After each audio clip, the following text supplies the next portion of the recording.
want to show you images, and these are very telling images. For somebody who's covered Pakistan's state-sponsored radical Islamist terror for decades, images accessed by India today before and after show the significant strike and damage to the buildings. For example, the chief of Lashkar-e-Taiba, Hizbul Mujahideen, the mastermind of 26/11 Mumbai terror attacks and multiple other terror attacks in our country, the mosque that was targeted in Muridke. These, of course, are images that you see of Bimbar in Pakistan-occupied Jammu and Kashmir.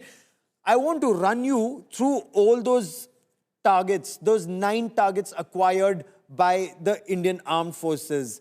The Savai Nala, target number 1 was Savai Nala in Muzaffarabad in Pakistan-occupied Jammu and Kashmir. That was a major Lashkar-e-Taiba training center.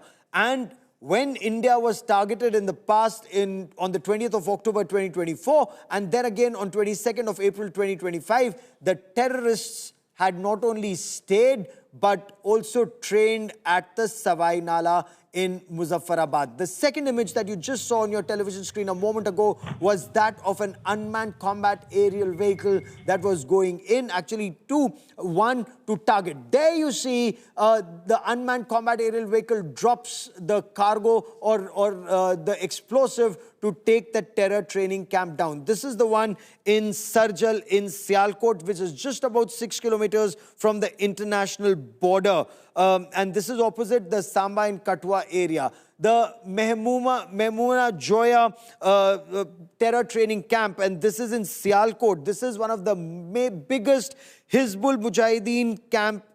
Again, the terrorists who struck in Kathua, they had not only trained here, they had also lived here, including the terrorists who were a part of the Pathankot airbase attack.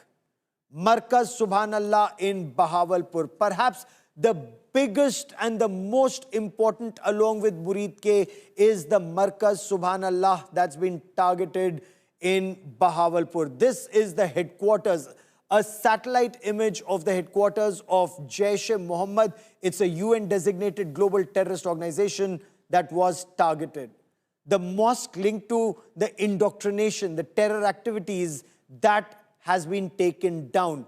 I must also tell you at this point of time, as you look at these images of Kotli Gulpur in Pakistan-occupied Jammu and Kashmir, that the Muridke center of Lashkar-e-Taiba was struck not once, not twice, not thrice, but 4 missile strikes to take it down completely.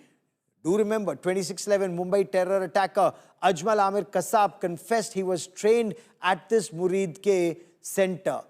Also, Kotli Abbas in Pakistan-occupied Jammu and Kashmir. Very, very crucial terror training center and launch pad at Kotli Abbas in Pakistan-occupied Jammu and Kashmir, Sayyid Bilal camp. Now, you'd also be wondering why Muridke was targeted. Why Muridke near Lahore? And when you've been a victim of Lashkar-e-Taiba-sponsored terror attacks in your country, whether it is the attack on the Indian Parliament, whether it's the attack on the Akshardham Mandir, I must also tell you there are some attacks that weren't even mentioned, like the attack that took place at the Kaluchak military base, when Pakistani terrorists not only entered an army cantonment, an army base, they not only targeted soldiers, they also targeted their wives and their children. And the youngest victim of Pakistan's state-sponsored terror attack at the Kaluchak military station was a 6-month-old child. That is how dreaded these Pakistani terrorists are and have been. Retribution of this scale, never before. And Muridke was that terror base. Remember, for decades we used to say, when you kill a terrorist in your own country, it's like pruning the leaves and branches of the terror tree with roots in Pakistan. This strike that has taken place overnight at 1:44 a.m. was striking at the roots of the terror tree at Muridke and at Bahawalpur and Sialkot and Kotli. These are some of the biggest terror training centers, launch pads, indoctrination centers. So Muridke is the headquarters of Lashkar-e-Taiba. Hafiz Muhammad Saeed, that professor of terror, lives in Muridke. His family lives in Muridke. Now, the Masjid Taiba was targeted. That's the indoctrination center. That is where terrorists actually even live, at that complex. Ajmal Amir Kassab. You and I would never forget who Ajmal Amir Kassab is. He was the lone Pakistani terrorist who was caught alive during the 26/11 Mumbai terror attacks, where Tukaram Omble, that brave assistant sub-inspector of the Mumbai police, made the supreme sacrifice of his life, taking a hail of bullets to his chest, but he caught hold of Kassab, did not let go, even as Kassab emptied his entire AK-47 into his chest.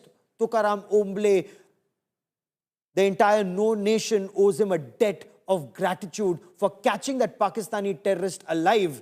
Otherwise, 26/11 was also going to be branded a Hindu terror attack. Imagine, these Pakistani terrorists, they kill Hindus and then they brand that terror attack as a Hindu attack, like they attempted to do during 26/11 Mumbai terror attacks. So it's only because of Tukaram Omble that that Pakistani Kassab was caught alive. He had trained at this Muridke camp. And that's not the only information that we have about this Muridke facility of terror. David Coleman Headley, that Pakistan-born American terrorist, he had also visited Muridke. He'd met Hafiz Muhammad Saeed here. Now, this is that complex where terrorists are trained extensively, indoctrinated before they are launched into India.